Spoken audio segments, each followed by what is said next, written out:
ఉన్నటువంటిది.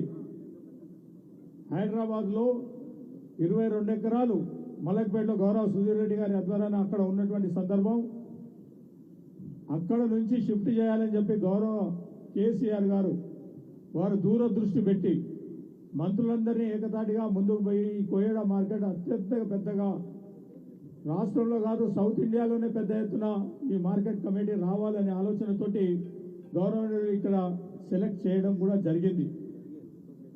ఇక్కడ ఉన్నటువంటి పరిస్థితిని గమనిస్తే ఈ రైతులందరూ కూడా కబ్జాలో ఉన్నటువంటి పరిస్థితి ఆనాడు.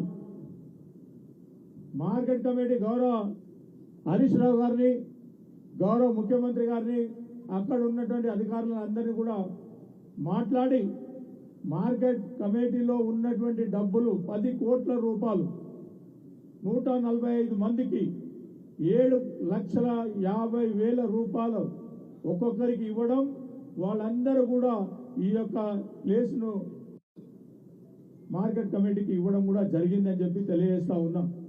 ఆనాడు ఎలాంటి చిన్న గొడవ కూడా లేదు. వేరే వాళ్ళు చాలా మంది దీన్ని కబ్జా పెట్టుకోవాలని చూసిండ్రు. అయినా ఈ దాన్ని మనం ఖచ్చితంగా మార్కెట్కు రావాలనే ఆలోచనతోటి 170 ఎకరాలను మనం తీసుకోవడం కూడా జరిగిందని చెప్పేసి మనం చేస్తూ ఉన్నాం.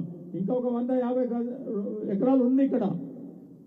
వాటిని కూడా వివిధ సంస్థలకు ఇచ్చి ఈ ఏరియా కోయేడ కానీ, తొర్రూరు కానీ, బ్రాహ్మణపల్లి కానీ, ఉమర్ఖాన్ కూడా కానీ, అదేవిధంగా ఇక్కడ ఉన్నటువంటి విలేజ్లన్నిటికీ కూడా బాగుండాలనే ఆలోచనతోటి ఆర్థిక స్తోమత పెంచాలని రైతులను ఏదైతే పంట పండించిందో, పండ్లు పండించిందో అవన్నీ కూడా ఇక్కడ మార్కెట్ చేసుకుంటే డబ్బులు బ్రహ్మాండంగా రావడం జరుగుతుందనే ఆలోచనతోటి హైదరాబాద్కు ఓఆర్ఆర్ పక్కకు ఉన్నటువంటి ప్లేసులు మనం సెలెక్ట్ చేయడం కూడా జరిగింది. దీనికి ఎంతో ప్రయాస ప్రభుత్వంలో ఉన్నటువంటి మార్కెట్ వాళ్ళు చేయాలనా వద్దా అంటే ఒకనాడు గౌరవ హరీష్ రావు గారు ఖచ్చితంగా చెప్పి నథింగ్ డూయింగ్, ఖచ్చితంగా కావాలి ఇక్కడ కోయేడ మార్కెటింగ్ ఉన్నటువంటి ఫ్రూట్ మార్కెట్ రావాలనే ఆలోచనతో చెప్పడం కూడా జరిగిందని చెప్పి తెలియజేస్తా ఉన్నాం. దానికి అనుసంధానమే ఇవాళ బ్రహ్మాండమైనటువంటి ఏరియా 170 ఎకరాలు మనం తీసుకోవడం జరిగింది. రైతులకు డబ్బులు కూడా చెల్లించడం జరిగింది. 17 కోట్ల రూపాయలతోటి మొత్తం టోటల్ గా ఉన్నటువంటి వాళ్ళందరికీ కూడా డబ్బులు చెల్లించడం కూడా జరిగిందని చెప్పి తెలియజేస్తా ఉన్నాం. ఎక్కడ కూడా ఇబ్బంది లేకుండా వాళ్ళందరూ స్వచ్ఛందంగా ముందుకు వచ్చి ఇవ్వడం కూడా జరిగింది. ఆనాడు కంచె ఉండే, ఇది మొత్తం టోటల్ గా ఇది కంచె ఉండే, కోయడ కంచె అంటే ఇది మాట్లాడుకున్నటువంటి వాళ్ళు ఇక్కడ ఉన్నటువంటి దాన్ని. అక్కడ ఉన్నటువంటి వాళ్ళందరూ కూడా కొంతమంది పుల్లర వసూలు చేశారు, కొంతమంది బెదిరించారు, కొంతమంది ల్యాండ్ గ్రాప్ చేశారు, ఏదేదో కార్యక్రమాలు చేసినా కానీ 170 ఎకరాలు మాత్రం ఖచ్చితంగా మనం తీసుకోవడం కూడా జరిగింది. అదేవిధంగా ఫిష్ మార్కెట్ కూడా ఇక్కడ ఉన్నటువంటి హోల్సేల్ తోటి ఇక్కడ అడ్డా చేయాలనే ఆలోచన ఆనాడు ఉన్నటువంటి వారు మనం తప్పకుండా చేయాలని చెప్పి ఇక్కడ 10 ఎకరాలు మనం కేటాయించడం కూడా జరిగింది. దానివల్ల 2.5 సంవత్సరాలు ఇప్పటికీ రూపురేఖలు లేవు. మొన్న ఇక్కడ వస్తున్నారంటే ఇక్కడ పెడతామని చెప్పేసి మొన్న చెప్పడం కూడా జరిగింది. అంటే నేను ఆలోచన ఏంటంటే ఖచ్చితంగా ఈ ప్రభుత్వం ఈ యొక్క 170 ఎకరాలు ఇక్కడ పిలిచి మనం అందరం ఈ స్పాట్ లో ఎందుకు కూర్చున్నామంటే మనకందరికి అర్థం కావాలి. 170 ఎకరాలు మనం ల్యాండ్ ఎక్విజిషన్ చేసి మార్కెటింగ్ కు అప్పచెప్పి అందులో భాగంగా ఇప్పుడు మ్యాప్ కూడా చూపించినాం. మొత్తం మ్యాప్ తయారైపోయింది, డిపిఆర్ తయారైపోయింది, ఎస్టిమేట్స్ అయిపోయినాయి. వివిధ మార్కెట్ కమిటీల నుంచి రాష్ట్రంలో ఉన్నటువంటి 100 మార్కెట్ కమిటీల నుంచి 350 కోట్ల రూపాయలు ఈ మార్కెట్ కోసం జమ చేసినటువంటి వ్యక్తి గౌరవ కేసీఆర్ గారు, హరీష్ రావు గారు అని చెప్పి కూడా ఈ సందర్భంలో మీకు అందరికి కూడా నేను మనవి చేస్తా ఉన్నా. 350 కోట్ల రూపాయలు దీన్ని అభివృద్ధి చేసే విధంగా మిగతా కార్యక్రమాలు బ్యాంకులో మనం ముందుకు పోయి తీసుకొచ్చుకుందామని చెప్పి ఆలోచనతోటి పెడితే ఆ టైం లోపలనే ఇదంతా అయిన తర్వాత ఆ ఎన్నికలు రావడం జరిగింది.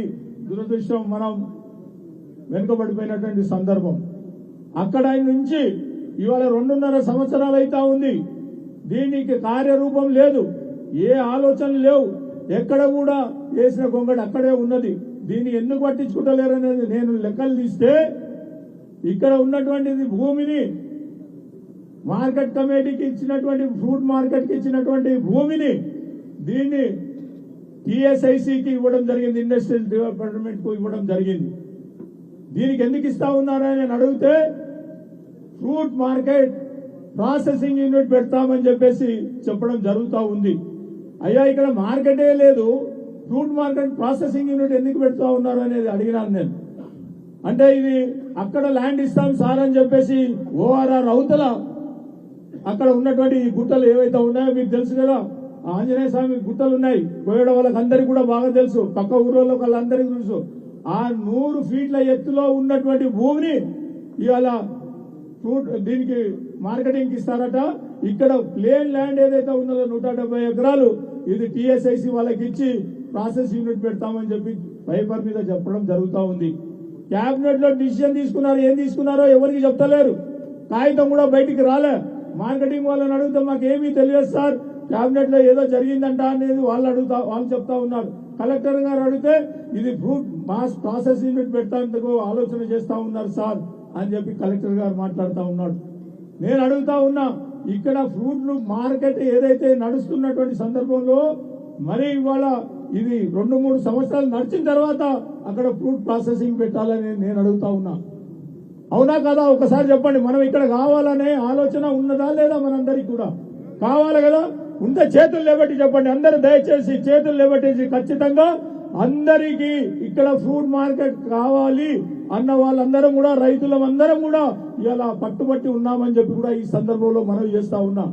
ఈ 170 ఎకరాలను దారాదత్తం చేయడానికో రియల్ ఎస్టేట్ చేసేందుకో గౌరవనీయులు నిన్న హరీష్ రావు గారు, అదేవిధంగా సవితా ఇంద్రారెడ్డి గారు నిన్న 374 ఎకరాలను బయట తీయడం జరిగింది. నాదర్గుల్లో మహేశ్వరం నియోజకవర్గంలో 374 ఎకరాలు అమ్ముకోవడానికి మొత్తం టోటల్ గా దారాదత్తం చేసినటువంటి వాళ్ళు గుట్టలు ఉంటే కూడా దాని కార్యక్రమం తీసుకొని కబ్జాలు తీసుకొని ముందుకు పోతున్నటువంటి పరిస్థితి. ఇలా నిన్న పేపర్లు తీసి చూపించే లోపట్నే 3 పేర్లు మారినాయి. ఓ కోయినూరు అన్నారు, ఇంకొకటి అన్నారు, ఆఖరికి పొంగులేటి శ్రీనివాసరెడ్డి అన్నారు, ఆయన కొడుకుని అన్నారు. కాదు మాదని వాళ్ళ పేపర్ స్టేట్మెంట్ లో మాకు ఎలాంటి సంబంధం లేదని చెప్పడం జరుగుతూ ఉంది. దీన్ని కూడా టీఎస్ఐసికి ఇచ్చి ప్రాసెస్ యూనిట్ అని చెప్పి